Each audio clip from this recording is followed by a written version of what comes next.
Hi friends, நான் மாலினி. இன்னைக்கு ரொம்பவே டேஸ்டியான முறுக்கு ரெசிபி தான் பார்க்க போறேங்க. தீபாவளி ஸ்பெஷலா செம்ம டேஸ்டியா கிறிஸ்பியா முறுக்கு ரெடி பண்ண போறோம். அதுவும் ரேஷன் புழுங்கல் அரிசியில ரொம்பவே கிறிஸ்பியா இருக்குங்க. 2 டம்ளர் அளவுக்கு ரேஷன் புழுங்கல் அரிசி வீட்டில் இருந்தா 1 கிலோ அளவுக்கு முறுக்கு நீங்க ரெடி பண்ணி எடுக்கலாம். ரொம்பவே டேஸ்டாவும் நல்ல மொறுமொறுன்னு இருக்குங்க. ரேஷன் புழுங்கல் அரிசியில தான் செஞ்சிருக்கீங்கன்னு யாரும் நம்ப மாட்டாங்க. அந்த அளவுக்கு செம்ம கிறிஸ்பியா இருக்கும். இப்போ இந்த டேஸ்டியான முறுக்கை எப்படி செய்யறதுன்னு பார்க்கலாங்க. ஃபர்ஸ்ட் மிக்சிங் பவுல்ல 2 கிளாஸ் அளவுக்கு ரேஷன் புழுங்கல் அரிசி நான் சேர்த்துக்கிறேங்க. அரிசியை ஒரு 2ல இருந்து 3 வாட்டி நல்லா வாஷ் பண்ணிக்கலாம். ரேஷன் அரிசிங்கிறனால நமக்கு அந்த கலர் எல்லாம் போகணும். அதனால ஒரு டேபிள் ஸ்பூன் உப்பு சேர்த்து 3ல இருந்து 4 வாட்டி நல்லா மிக்ஸ் பண்ணி வாஷ் பண்ணி எடுத்துக்கோங்க. பாருங்க, அரிசி நல்லா வாஷ் பண்ணி எடுத்துட்டேன். இத குறைஞ்சது 3ல இருந்து 4 மணி நேரம் ஊற வச்சுக்கலாம். அரிசி ஊறி வரட்டும். அதுக்குள்ள நம்ம உளுத்தம் பருப்பை வறுத்து எடுத்துக்கலாங்க. எந்த கிளாஸ்ல அரிசியை அளந்தமோ அதே கிளாஸ்ல 1/2 கப் அளவுக்கு உளுத்தம் பருப்பை மிக்சிங் பவுல்ல ஆட் பண்ணிக்கிறேன். உளுந்துல அழுக்கு இருக்கும், அதனால ஒரு வாட்டி வாஷ் பண்ணி எடுத்துக்கலாம். இப்ப உளுந்து பாருங்க, நல்லா வாஷ் பண்ணி மட்டும் எடுத்துட்டேன், ஊற வைக்க கூடாது. இப்ப வாஷ் பண்ணி வச்சிருக்கிற உளுந்த வெறும் கடாயில சேர்த்து மீடியம் ஃப்ளேம்லயே நல்லா ட்ரையா ரோஸ்ட் பண்ணிக்கலாங்க. உளுந்தோட நிறம் லைட்டா சேஞ்ச் ஆகணும். ரொம்ப பிரவுன் கலர்ல வறுக்க வேண்டாம். மீடியம் ஃப்ளேம்லயே ஒரு 3ல இருந்து 4 நிமிஷம் வச்சு நல்லா வறுத்துட்டேன். உளுந்தோட நிறம்லாம் நல்லா மாறி நல்லா ட்ரை ஆயிடுச்சு. இந்த அளவுக்கு உளுந்த வறுத்து எடுத்தா போதும். இப்ப வறுபட்ட உளுந்த நான் ஒரு பிளேட்டுக்கு மாத்திக்கிறேன். ஆறி வரட்டும். இப்ப எந்த கிளாஸ்ல அரிசி அளந்தமோ அதே கிளாஸ்ல 1/4 கப் அளவுக்கு பொட்டுக்கடலைய உளுந்தோடவே சேர்த்துக்கலாங்க. உளுத்தம்பருப்பையும் பொட்டுக்கடலையும் சேர்த்து ஒன்னாவே அரைச்சு எடுத்துக்கலாம். நம்ம ஆற வச்ச உளுந்தெல்லாம் நல்லா ஆறி வந்துருச்சுங்க. இப்ப நம்ம உளுந்தையும் பொட்டுக்கடலையும் மிக்ஸி ஜாருக்கு மாத்திக்கலாம். நல்லா நைஸா பவுடர் பண்ணி எடுத்துட்டு வந்துடலாங்க. பாருங்க, இந்த மாதிரி நல்லா நைஸா பவுடர் பண்ணி எடுத்துட்டேன். இப்ப நம்ம அரைச்ச உளுந்து மாவை ஜல்லடையில சேர்த்து நல்லா சலிச்சு எடுத்துக்கலாம். நல்லா சலிச்சுட்டேன். இப்ப இந்த அளவுக்கு குருணை நம்மளுக்கு கிடைச்சிருக்கு. இப்ப இதை மறுபடியும் மிக்ஸி ஜாருக்கு மாத்தி நல்லா நைஸா அரைச்சிட்டு மறுபடியும் சலிச்சு சேர்த்துக்கலாம்.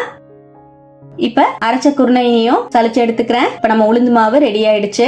இந்த அளவுக்கு குருணை இருக்கு. இதை யூஸ் பண்ண வேண்டாம். நம்ம வேற எதுக்காவது சட்னி ஏதாவது செய்யும் போது யூஸ் பண்ணிக்கலாம். இப்ப அவ்வளவுதான். இது அப்படியே இருக்கட்டும். இப்ப நம்ம ஊற வச்சிருந்த அரிசியும் பாத்தீங்கன்னா 3 மணி நேரம் நல்லா ஊறி வந்திருக்கு. இப்ப ஊறி வந்த அரிசிய மிக்ஸி ஜாருக்கு மாத்திக்கலாங்க. நான் கம்மியான குவான்டிட்டியில அரிசி எடுத்திருக்கிறனால மிக்ஸி ஜார்ல சேர்த்து அரைச்சுக்க போறேன். சப்போஸ் நீங்க அதிக குவான்டிட்டியில எடுக்கிற மாதிரி இருந்துச்சுன்னா கிரைண்டர்ல அரைச்சுக்கோங்க. பிகினர்ஸா இருந்தீங்கன்னா கிரைண்டர்ல அரைச்சுக்கோங்க. அப்பதான் உங்களுக்கு கெட்டியா மாவு அரைச்சு ஈஸியா எடுக்க முடியும். மிக்சிங்கும் போது அரைப்படலை அப்படின்னா நம்ம எக்ஸ்ட்ராவா தண்ணி ஊத்துறதுக்கு வாய்ப்பு இருக்கு. அதனால நீங்க கிரைண்டர்ல அரைச்சுக்கோங்க. நான் மிக்சிலேயே நல்லா எடுத்து விட்டு நான் கொஞ்சம் கொஞ்சமா தண்ணி சேர்த்து நல்லா நைஸா அரைச்சு எடுத்துக்கிட்டேன். பாருங்க, மாவை இந்த மாதிரி நல்லா நைஸா அரைச்சிட்டேன். 2-3 வாட்டி நம்ம அடியில இருந்து கலந்து விட்டு நிறுத்தி நம்ம ஓட்டி எடுக்கணும். அப்பதான் மிக்சியில நல்லா நைஸா மாவை அரையும். மாவை இந்த மாதிரி நல்லா வெண்ணெய் மாதிரி அரைச்சு எடுத்துக்கோங்க. ரொம்பவும் தண்ணி ஊத்திடக்கூடாது. இந்த அளவு கெட்டியா இருந்தாதான் நம்ம உளுந்து மாவை சேர்த்து கலக்கி எடுக்கும் போது கரெக்டா இருக்கும். இப்ப நம்ம அரைச்சு வச்சிருக்கிற அரிசி மாவை பாத்திரத்துல சேர்த்துக்கலாம். நான் 2 டம்ளர் அளவுக்கு ரேஷன் புழுங்கல் அரிசி எடுத்தேன். கிராம்ஸ்ல 400 கிராம் அளவுக்கு ரேஷன் புழுங்கல் அரிசி எடுத்திருக்கேங்க. இப்ப அரைச்ச மாவை பிளேட்ல சேர்த்துட்டேன். பெசையறக்கு எதுவா இருக்கிற மாதிரி ஒரு அகலமான பிளேட்ல சேர்த்திருக்கேன். ஒரு டேபிள் ஸ்பூன் வெள்ளை எள்ளு சேர்த்துக்கலாம். வெள்ளை எள்ளுக்கு பதிலா நீங்க கருப்பு எள்ளு கூட ஆட் பண்ணிக்கலாங்க. 1/2 டீஸ்பூன் ஓமம் சேர்த்துக்கலாம். ஓமம் நல்ல பிளேவர் கொடுக்கும். அதே மாதிரி டைஜஷனுக்கும் நல்ல ஹெல்ப் பண்ணும். 1 டீஸ்பூன் சால்ட் உப்பு சேர்த்துக்கலாம். 1/2 டீஸ்பூன் மிளகாய் பொடி சேர்த்துக்கலாம். மிளகாய் பொடி ஆப்ஷனல் தான், உங்களுக்கு வேணும்னா சேர்த்துக்கோங்க. ஒரு டேபிள் ஸ்பூன் ரூம் டெம்பரேச்சர்ல இருக்கிற பட்டர் சேர்த்துக்கலாங்க. பட்டருக்கு பதிலா நல்லா சூடாக்குன எண்ணெய் கூட நீங்க ஒரு டேபிள் ஸ்பூன் சேர்த்துக்கலாம். எல்லாத்தையும் சேர்த்துட்டு இதோடவே நம்ம அரைச்சு வச்சிருக்கிற உளுந்து மாவை கொஞ்சம் கொஞ்சமா சேர்த்து நல்லா மிக்ஸ் பண்ணி விட்டுக்கலாங்க. இப்ப நான் உளுந்து மாவை ஃபர்ஸ்ட் ஒரு டைம் சேர்த்து கலந்துட்டு மீதி இருக்கிற மாவை மொத்தமாவே சேர்த்துட்டேன். நல்லா பிசைஞ்சுக்கலாம். பாருங்க, நல்லா பிசைஞ்சிட்டேன். இந்த மாதிரி நல்ல சப்பாத்தி மாவு மாதிரி பிசைஞ்சு எடுக்கணும். மாவை நல்லா இந்த மாதிரி பிசைஞ்சிட்டேன். மாவை பார்த்தாலே தெரியும் உங்களுக்கு நல்லா சாஃப்டா இருக்கணும். சப்போஸ் மாவு உங்களுக்கு ட்ரையா இருக்கிற மாதிரி இருந்தா கொஞ்சமா தண்ணி தெளிச்சு மாவு பிசைஞ்சுக்கோங்க. எனக்கு கொஞ்சம் தண்ணி பத்தாதனால நான் கொஞ்சமா மட்டும் தண்ணி சேர்த்திருக்கேன். ரொம்ப தண்ணி அதிகமா சேர்த்திராதீங்க. மாவு நல்ல சாஃப்டான சப்பாத்தி மாவு மாதிரி இருந்தாலே போதும். இப்ப பாருங்க, மாவு உங்களுக்கு தொட்டு காமிக்கிறேன் எந்த அளவுக்கு சாஃப்டா இருக்குன்னு. இப்ப நம்ம முறுக்கு மாவு ரெடி ஆயிடுச்சு. முறுக்கு குழல்ல இந்த மாதிரி 3 ஹோல்ஸ் இருக்கிற மாதிரி தட்டு நான் சேர்த்துக்கிறேன். முறுக்கு பிடியில கொஞ்சமா வெண்ணெய் தேய்ச்சி விட்டுக்கிறேன். நமக்கு ஈஸியா இருக்கும் பிழியறக்கு. முறுக்கு குழல் 3/4 அளவுக்கு கொள்ற அளவுக்கு போட்டுக்கலாம் மாவை. அவ்வளவுதான், நம்ம மாவு ரெடி ஆயிடுச்சு. மீதி மாவு காயாம இருக்கறக்காக அப்படியே மூடி வச்சிடலாங்க. இப்ப முறுக்கு பிழியறதுக்காக கடாயில ஆயில் சேர்த்துக்கலாம். ஆயில நல்லா ஹை ஃப்ளேம்ல வச்சு சூடுபடுத்திக்கணுங்க. மீடியம் ஃப்ளேம்லயும் வைக்க கூடாது, ஸ்லோ ஃப்ளேம்லயும் வைக்க கூடாது. முறுக்கு போட்டு பொரிச்சு வெளியே எடுக்கிற வரைக்குமே ஆயில் ஹை ஃப்ளேம்ல தான் இருக்கணும். இப்ப முறுக்கு பிழியறதுக்காக நான் இந்த மாதிரி ஒரு பட்டர் ஷீட் வந்து எடுத்து வச்சிருக்கேன். பட்டர் ஷீட்டுக்கு பதிலா நீங்க ஒரு பிளாஸ்டிக் கவரோ இல்லனா வெள்ளை துணி கூட யூஸ் பண்ணிக்கலாம். நம்ம வந்து முறுக்கு பிழிஞ்சு எடுத்துக்கலாம். முறுக்கு பிழியறதுக்கு ரொம்பவே ஈஸியா இருக்கு பாருங்க.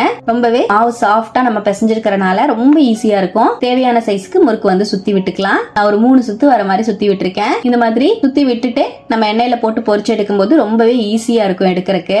ஒரு 6 முறுக்கு பக்கமா பிழிஞ்சு வச்சுட்டேங்க. ஓரத்துல இருந்து இந்த மாதிரி எடுத்தீங்கன்னா உங்களுக்கு ஈஸியா முறுக்கு வரும். உங்களுக்கு டைரக்டா எண்ணெயிலேயே முறுக்கு பிழிய தெரியும்னா நீங்க டைரக்டா எண்ணெயிலேயே கூட பிழிஞ்சுக்கலாம். இப்ப நம்ம முறுக்க பொரிச்சு எடுத்துக்கலாம். ஆயில் நல்லா ஹை ஃப்ளேம்ல வச்சிருக்கேன். நல்லா ஹீட் ஆயிருச்சு. கொஞ்சமா மாவு சேர்த்து பாக்கலாங்க. போட்டோன்னா பொரிஞ்சு மேல வரணும். பாருங்க, மாவு போட்டோன்னே மேல பொரிஞ்சு வருது. நல்லா சூடா இருக்கு. இப்ப நம்ம முறுக்கு சேர்த்துக்கலாம். ஒவ்வொரு முறுக்கையும் எடுத்து ஒன்னொன்னா தனித்தனியா சேர்த்துக்கோங்க. ஓரத்துல இருந்து போட்டுக்கோங்க. நல்லா ஹீட்டா இருக்கும். கை வந்து தூக்கி வச்சு போட்டுக்கோங்க, இல்லன்னா ஆவி அடிக்கும். போட்டுட்டு உடனே திருப்பி விடாம 2 செகண்ட் கழிச்சு மெதுவா ஒவ்வொரு முறுக்கையும் திருப்பி விட்டுக்கலாம். இந்த மாதிரி ஒரு இரும்பு ஒரு கம்பி வச்சு நான் மெதுவா திருப்பி விட்டுக்கிறேன். நீங்க வேணும்னா கரண்டிலேயே மெதுவா பேக் சைடு வச்சு திருப்பி விட்டுக்கோங்க. எல்லா முறுக்கையும் திருப்பி விட்டு நல்லா ஃப்ரை பண்ணிட்டேன். பாருங்க, நல்லா ஃப்ரை ஆயிடுச்சு.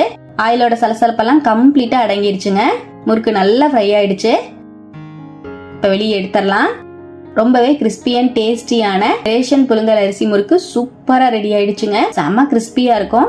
இதே போலவே மீதி இருக்கிற மாவுலையும் நான் முறுக்கு போட்டு எடுத்துக்கிறேங்க. நம்ம எடுத்திருந்த 2 கிளாஸ் அளவு அரிசிக்கு எனக்கு 1 கிலோ அளவுக்கு மேலேயே முறுக்கு கிடைச்சிருந்தது. ரொம்பவே கிறிஸ்பியாவும் டேஸ்டியாவும் இருக்குங்க. முறுக்கு பார்க்கும் போதே உங்களுக்கு தெரியும் எவ்வளவு கிறிஸ்பியா இருக்குன்னு.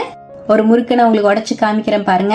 நம்ம இதுல மிளகாத்தூள் சேர்த்து பிசைஞ்சிருக்கோம். உங்களுக்கு வேணும்னா மிளகாய ஊற வச்சு அரிசி அரைக்கும் போதே சேர்த்து அரைச்சு கூட நீங்க வந்து செஞ்சுக்கலாம். நல்ல டேஸ்டா இருக்கும். ரொம்பவே டேஸ்டியான இந்த புழுங்கல் அரிசி முறுக்க இதே போல நீங்களும் ட்ரை பண்ணி பாருங்க. இந்த மாதிரி முறுக்கு ரெடி பண்ணிட்டு ஏர்டைட் கண்டெய்னர்ல ஸ்டோர் பண்ணி வச்சிட்டீங்கன்னா உங்களுக்கு 1 மாசம் வரைக்கும் ஃப்ரெஷ்ஷாவே இருக்குங்க. ரொம்பவே டேஸ்டியாவும் இருக்கும். ட்ரை பண்ணி பார்த்துட்டு எப்படி வந்ததுன்னு கமெண்ட்ல மறக்காம என் கூட ஷேர் பண்ணிக்கோங்க. நம்ம சேனலை இப்பதான் ஃபர்ஸ்ட் டைம் பாக்குறீங்கன்னா சப்ஸ்கிரைப் பண்ணிக்கோங்க. பக்கத்துல இருக்க பெல் ஐகானை பிரஸ் பண்ணி வச்சுக்கோங்க.